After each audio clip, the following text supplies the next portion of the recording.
Assalamualaikum warahmatullahi wabarakatuh. Izin memperkenalkan diri, nama saya Ogi Mursyadauha, NPM 21210109. Di sini saya akan mempresentasikan materi dari kelompok 9. Hukum Islam dan perubahan sosial. Pengertian hukum Islam dan perubahan sosial. 1.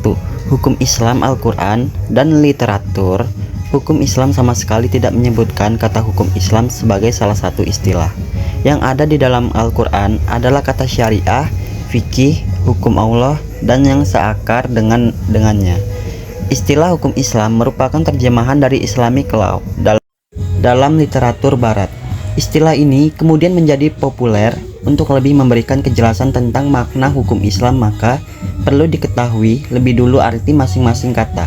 Secara terminologi, Prof. Dr. Hasbi Asidiki memberikan definisi hukum Islam, yakni koleksi dalam daya upaya pola ahli hukum untuk menetapkan syariat atas kebutuhan masyarakat.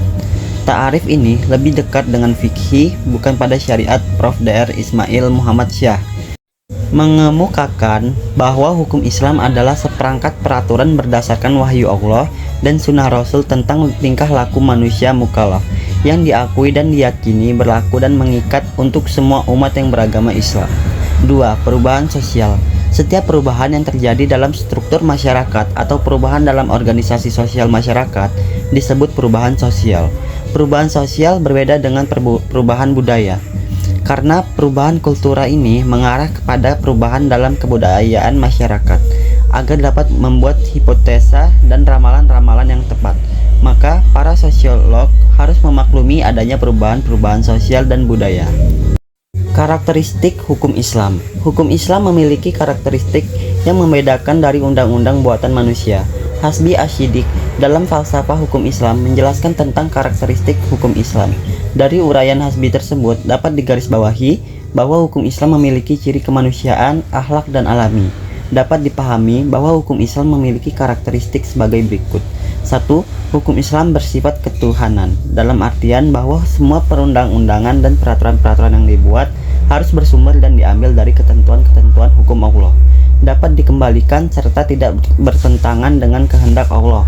Oleh karena itu, semua perundang-undangan Islam harus berfokus atau berasal dari Allah. 2. Hukum Islam bersifat universal. Yang dimaksud universal di sini adalah bahwa hukum Islam ditunjukkan bukan hanya untuk satu golongan atau suatu bangsa tertentu saja, tetapi hukum Islam ditunjukkan kepada seluruh umat manusia. 3. Hukum Islam bersifat kemanusiaan, bersifat insaniyah. Insaniyah di sini dimaksud adalah bahwa seluruh perundang-undangan Islam dan cabang-cabang hukum Islam yang ditetapkan sangat memperhatikan hal ikhwal manusia, memperhatikan segala urusan, melindungi segala sesuatu yang bertalian dengan manusia. 4. Hukum Islam berlandas moral.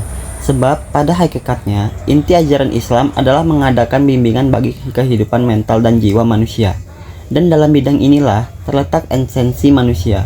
Sikap mental dan kehidupan jiwa itulah yang menentukan bentuk kehidupan lahir seseorang. 5. Hukum Islam bersifat teratur. Maksudnya, semua bagian-bagian dan masing-masingnya bekerja dan berjalan secara teratur antara satu dengan yang lainnya, tidak saling berbenturan tetapi sejalan dan seirama. Menurut Yusuf Al-Qaradawi, ciri khas khusus hukum Islam ini dinamakan juga dengan takamul. 6. Hukum Islam bersifat realistik, di mana perhatiannya terhadap nilai-nilai luhur, akhlak tidak menghalanginya untuk menaruh perhatian terhadap realitas yang ada. Syariat Islam diturunkan Allah untuk manusia sesuai dengan kejadian yang Allah ciptakan, dengan fisik yang berasal dari bumi dan ruh yang berasal dari langit, dengan rasa cinta yang mendalam dan insting yang stabilis. Eksistensi hukum Islam dan perubahan sosial. Dalam perjalanan sejarahnya, hukum Islam merupakan suatu kekuatan yang dinamis dan kreatif.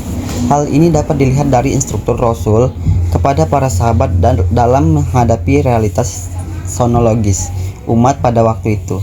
Tetapi dalam melakukan ijtihad, para sahabat tidak mengalami problem metodologis apapun, karena apabila mendapatkan kesulitan dalam menyimpulkan hukum, maka dapat langsung menanyakan kepada Nabi. Namun setelah Rasulullah wafat, masalah-masalah baru mulai banyak bermunculan. Ragam kasus yang muncul pada periode kepemimpinan khalifah mulai berkembang seperti hukum keluarga, hukum transaksi, dan juga hukum yang berkaitan dengan kepentingan umum seperti hak-hak dasar manusia, hak untuk mendapatkan kemerdekaan, dan hukum yang berkaitan dengan kehidupan bernegara.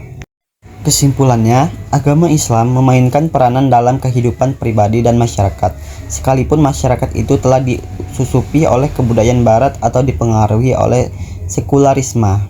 Hukum Islam dengan berbagai kelebihan yang dimiliki dapat eksis dalam perubahan sosial dengan prinsip-prinsip dasar yang melekat kepadanya, sehingga mampu merespons segala perubahan sosial yang terjadi.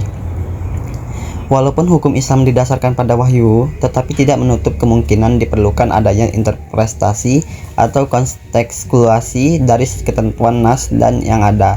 Dengan demikian, ijtihad sebagai keniscayaan. Itu saja yang bisa saya sampaikan. Lebih dan kurangnya saya mohon maaf. Terima kasih. Wassalamualaikum warahmatullahi wabarakatuh.